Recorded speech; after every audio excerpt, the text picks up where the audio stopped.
really, there's two reasons that I'm a Christian, and I one of them is like semi-rational, and the other one is admittedly not very rational. The semi-rational one just kind of pertains to existence and consciousness, like the it's possible to divorce yourself from the phenomena of consciousness as an objective outside observer. Um, I could never get over on that where you talk about like animals and evolution and consciousness and the evolution of thoughts and stuff, but like if I were a machine or some kind of outside observer of the process, right? It would be easier to rationalize atheism, like atheist materialism, but being part of the system that you're trying to observe makes it, yeah, not impossible, but it's very hard to take yourself out of it.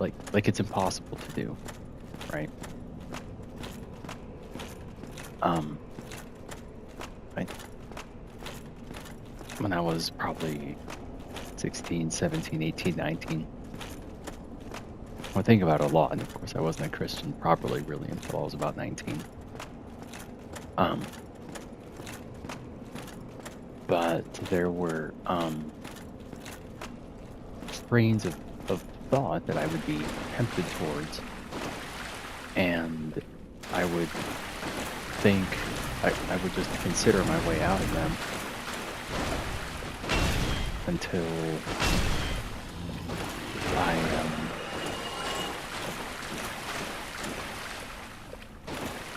I just can't think about existence for too long. My experience was I can't think about these elementary things like existence and consciousness too long without trying, without it seeming silly that a materialist world would give rise to these things. And not only that it would give rise to consciousness, but that it would give rise to a me, and that there's also billions and billions of other me's out there. I'm sure there's all like kind of proper verbiage for all this stuff, but I don't care. The other one is that's the semi-rational reason. And then the other one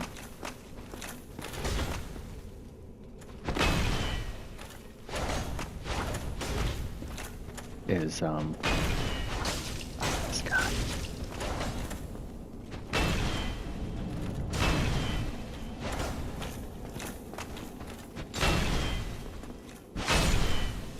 The other one is admittedly just that an atheist materialistic worldview is so appalling. C.S. Lewis writes about it to an extent in Mere Christianity, where he says the reason, something along the lines of the reason that we feel so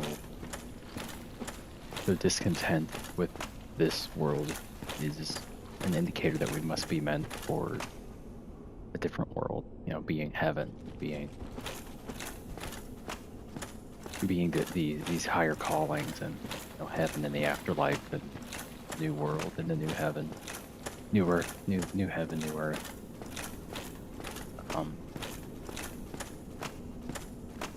That like kids who get molested and stuff would just have a miserable, horrible life, and then die or be murdered after a lifetime of abuse, and that's just it, and then it's just over for them. That's like that's such an insanely terrifying notion, right? Like it's so insanely tragic that to be honest, I find it hard to entertain a belief system that doesn't, we know it's an injustice, right? We observe that it's an injustice and a tragedy. These kinds of scenarios, abuse children who then just die in abuse. That we recognize that it's an injustice and a tragedy, but then also that there's no restitution for it, that you just die, right? If we were observing these tragedies and these injustices, and we weren't bothered by them, then then it wouldn't really matter whether or not there was a heaven or whether or not there was a God or justice. But given that we are able to observe these things, and it does affect us, and it does make us want for a higher, sort of deliverance.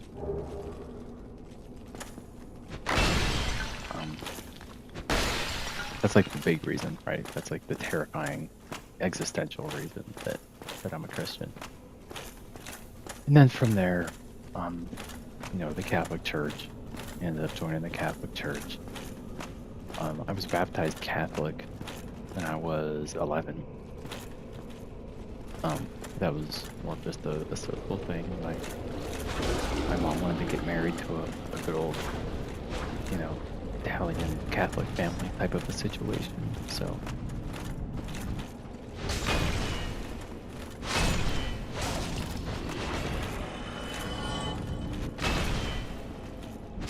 we ended up joining the church. It wasn't insincere. We really did want to do it, and be real Catholics. It just didn't work out that way, unfortunately. So I spent a couple years being essentially unchurched and completely unchurched.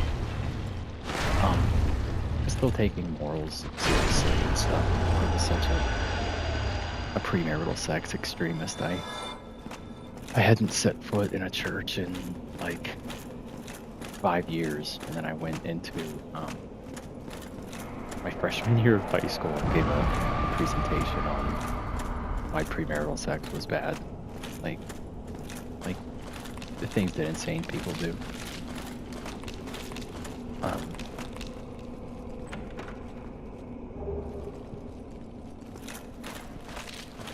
When I got to college, I ended up with an evangelical group, evangelical Christian missionary group.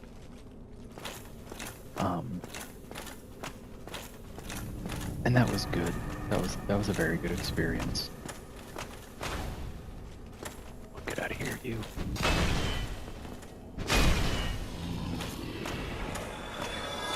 This solo. Oh, I forgot about that.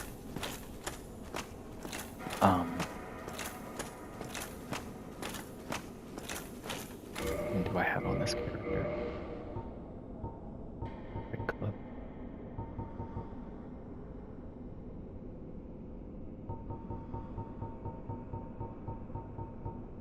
Mine's black.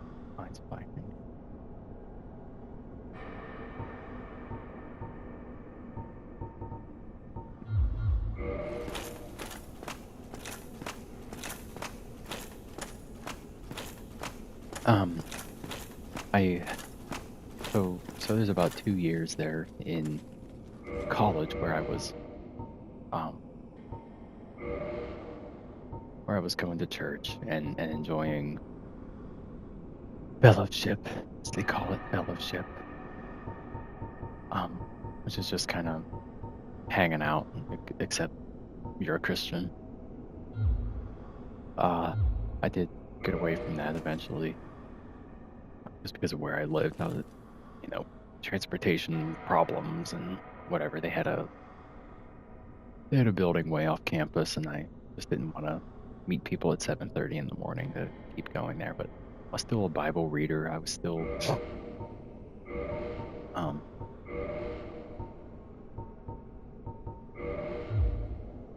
a big Bible reader.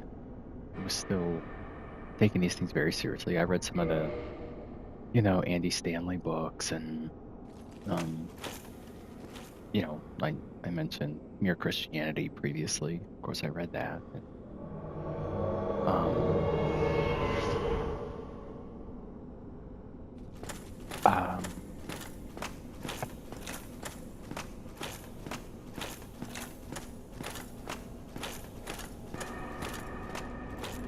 some other like popular contemporary authors from the mid to late 2000s there, the aughts.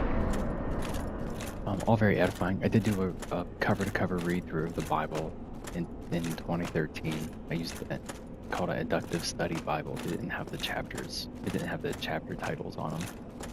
You had to write in your own chapter titles. So that was pretty intense. I did end up joining the Catholic Church. I met my wife. I fell in love with a pretty girl. She was Catholic, and I ended up becoming a real Catholic, like a real believing Catholic. But I was happy to do the Catholic thing, go back to confession for the first time in a couple years, and say, well, I'll raise my kids and do the Catholic thing. Happy to do it. What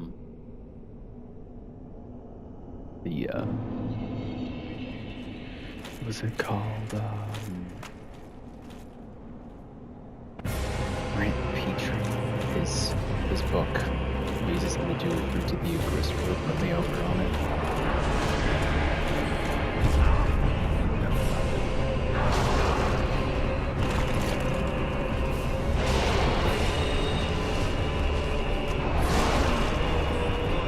This was way easier than the Dexcode.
Dark Souls, that was crazy. Watched like 1,000,000 hours of this stuff.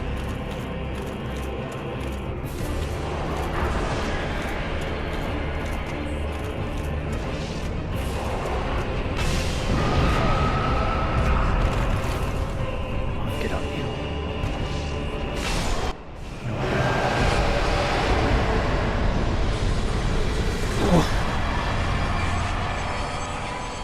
So, for me, I hope I just end at Roman Catholicism. Just be Catholic for the rest of my life, I hope. Like Seeker Cow. I hope I'm just Catholic for the rest of my life. I don't know if I have another,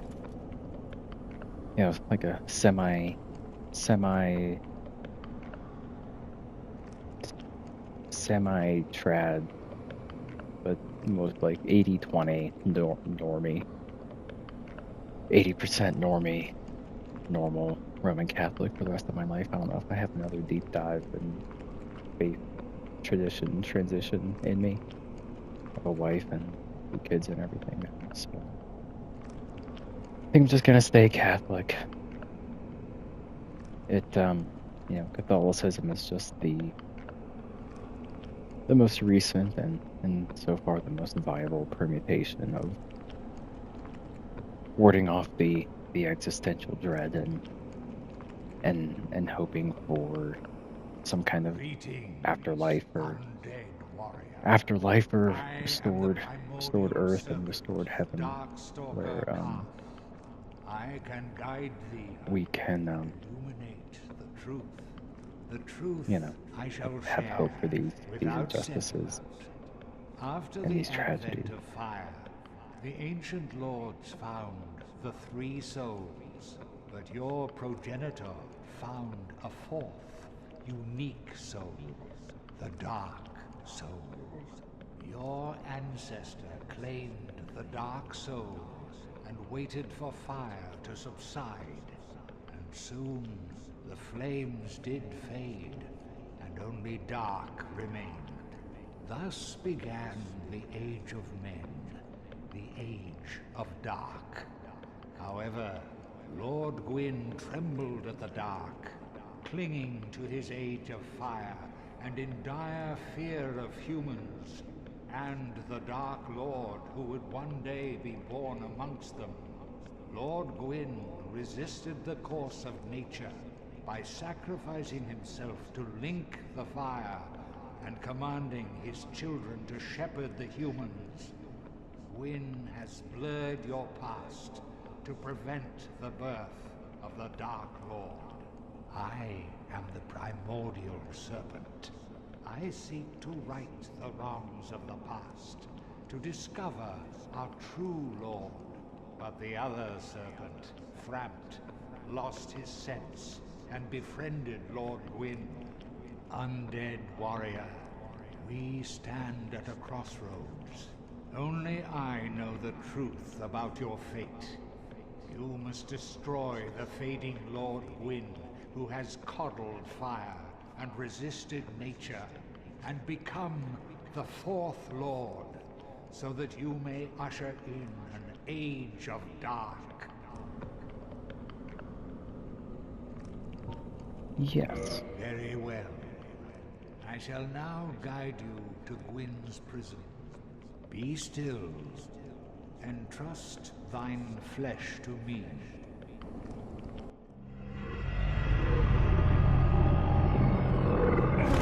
Beat all them already? In the safe file? I don't remember. I don't know.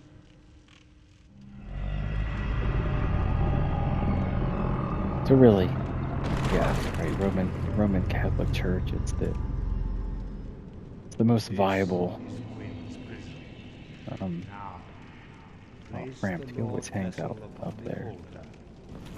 Upstairs over there, Framped always hung out upside down there. Roman Catholicism is the latest, and you know, it passes the historical vibe check. Read a couple books on it. You know, there's counter arguments out there that are troubling to me, but I'm not terribly worried about them. You know, people way smarter than me disagree on these things, so what hope do I have? Trying to make a living, raise my family, and not lose my knowledge. It really, for me, it really all does just boil back to you have, you know, kids getting molested, kids getting abused, kids growing up in war and poverty, you know, and some of them just die. That's the instance that troubles me. Die of sickness, die of disease, die of murder, die of neglect. All these things. Yes, I am. Small noise back in.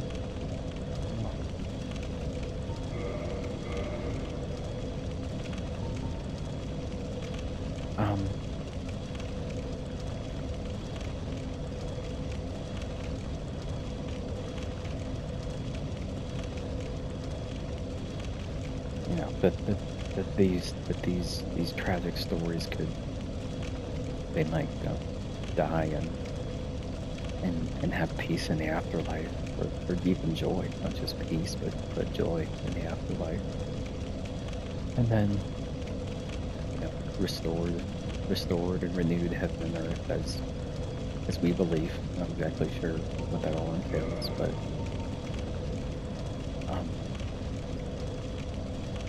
you know, it doesn't hurt. The ponder about those things.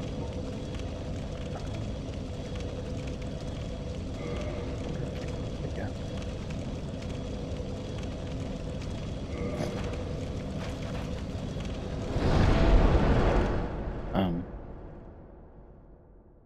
And then the consciousness thing. You can't really get away from being a consciousness, also trying to observe consciousness and life in the world.